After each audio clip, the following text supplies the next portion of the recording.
Alright, welcome back to more soda review. Now, you would have just watched, our last post was the season finale of Season 2, where we finished off the Rocky Mountain Soda Company. As with Season 1, this is going to be the Season 2 recap. We're going to go over all the ratings, my general thoughts on all the sodas, and kind of have a condensed overall review of the 12-pack. That way, you don't have to go watch every single one. You can just kind of focus on this video, which is shorter than the combined runtime of all the other ones. My iPad here, and we'll be going through them.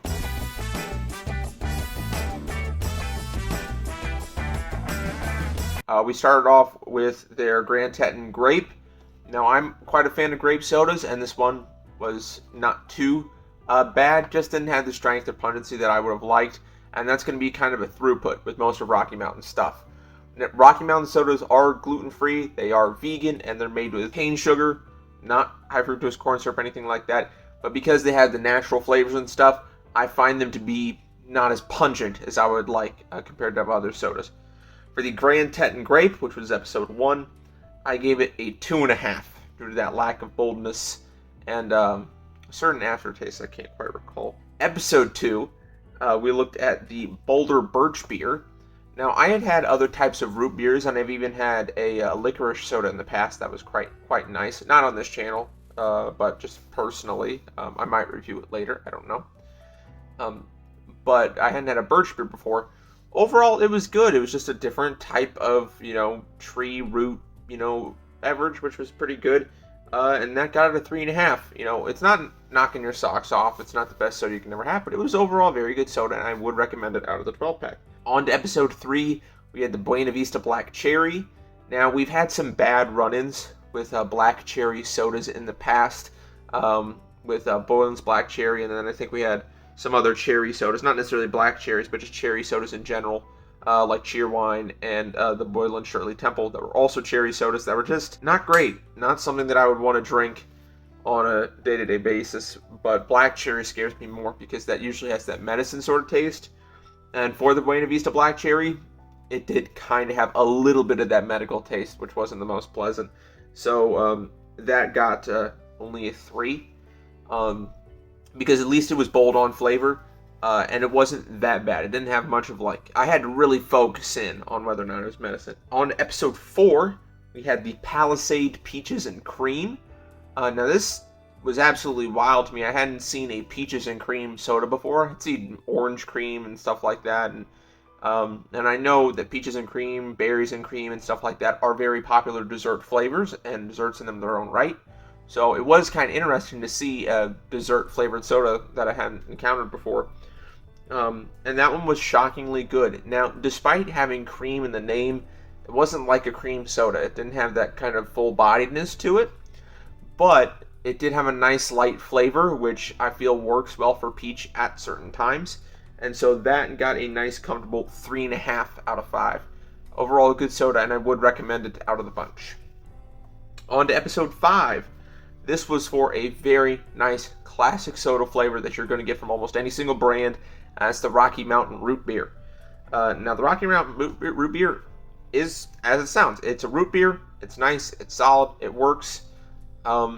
I really didn't have any notes about it. I think it was, if I remember correctly, it was a bit peppery, but not in any bad sense, just overall pretty good.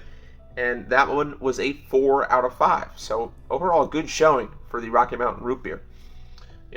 Giving good namesake to the company.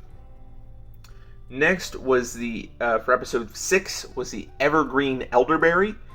Now, I had talked about me trying a variety of different berries back when I worked at a garden center, from gooseberries, blackberries, golden raspberries, unripened blueberries, a whole cavalcade of stuff.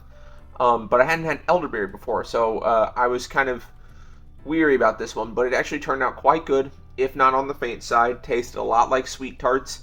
I don't know if sweet tarts are flavored after elderberry or just have something in common with them, but overall, very, very good. That one also scored a 4 out of 5.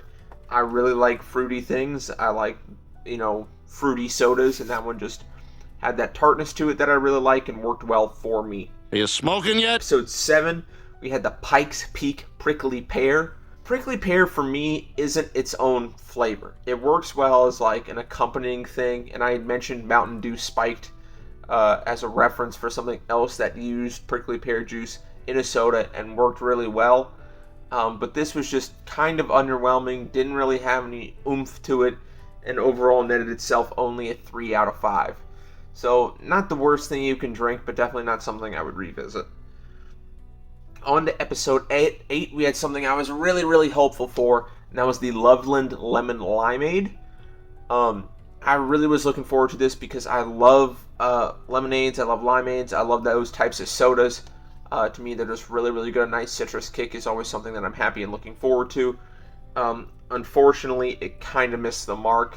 It's not bad by any means, but it was faint, had no aftertaste, had some strength leaning more towards lime, but I just attributed that with lime being a stronger flavor than lemon in general.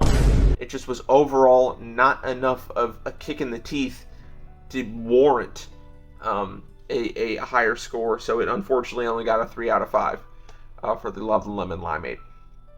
On to episode 9, we had something that I will never touch again in my entire life. Maybe a different brand will do better for me, I don't know. But we had the Golden Ginger Beer. Now, we'd had other root, beers. Ginger is a root, obviously, and we had other tree-based and plant-based beers before, so it wasn't anything that crazy upon first inspection.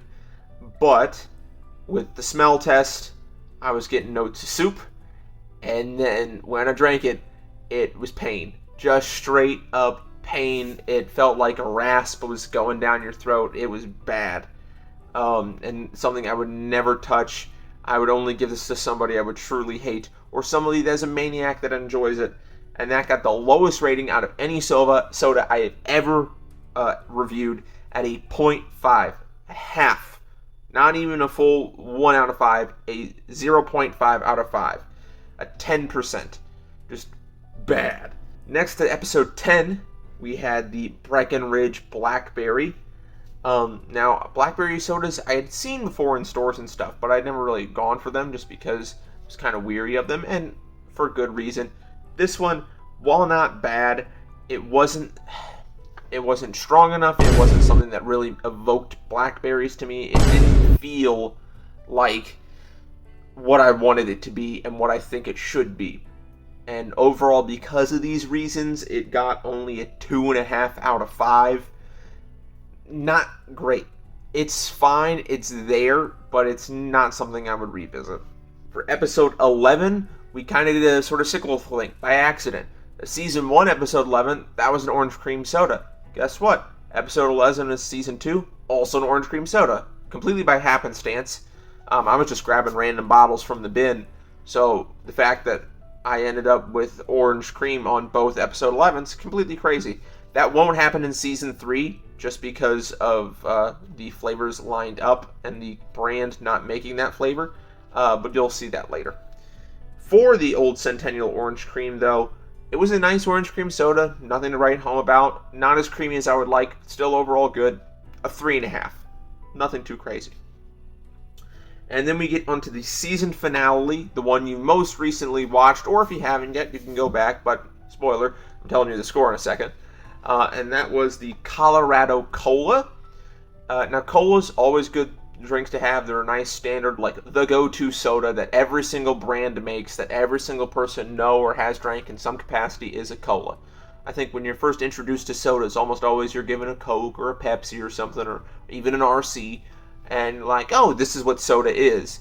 And then over time, you try Sprites, you try Crush or Fanta, or, a lot of the other big brands. You try other types of sodas and you diversify your flavors, and eventually you find that one brand that you really, really love and you drink all the time. For me, that's Mountain Dew. In terms of like big box brand name sodas, Mountain Dew is like my go-to first love. Colorado Cola, it's a cola, it's standard, not my first choice of soda, but overall good. It got a 3.5 out of 5. Nothing to write home about, but that's just what happens. So that's the general overview. Based off the averages, I don't have them punched in. You'll see a chart here on screen that shows you the average score and the highs and lows. The highest score that got in this season was 4. The lowest is the lowest of the low at 0.5. And then everything smattering between 2s, 2.5s, 3s, 3.5, stuff like that. So nothing crazy. Nothing's getting below a 2 except for one soda. Nothing's getting above a 4. So all in all, we're getting nice middle-of-the-road sodas, what you'd kind of expect, with one outlier that was vomit-inducing. Not actually, but damn near it, because that much ginger does not do well for one's system. Now, you're going to see, you already saw the chart and stuff, but you're going to see upcoming soon, Season 3 is going to start. And Season 3 is going to focus on a new, not a new brand, it is a brand we have but a brand we have tried in Season 1. So because of that, the one flavor we did try in Season 1 will not be included. But you will recognize it. It is the Ramune soda company. I don't know if I'm pronouncing that right. You'll see it on screen.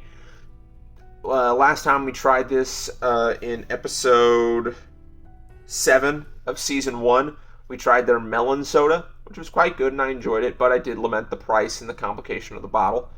However, we are going to kind of ignore those because A, I got them for slightly cheaper this go around, and B, the bottle's just kind of the charm of it. So yeah, you'll get to see me try all of the Ramune sodas that were available to me. You notice that I've switched to Rocket Fizz as my go-to soda provider. However, for Season 3, the Ramune was provided by World Market. Provided by as in I bought them. I'm not sponsored or affiliated with any soda company yet. I'm not opposed to it. So be on the lookout for Season 3. It should be airing within a week or two. Yeah, look forward to that.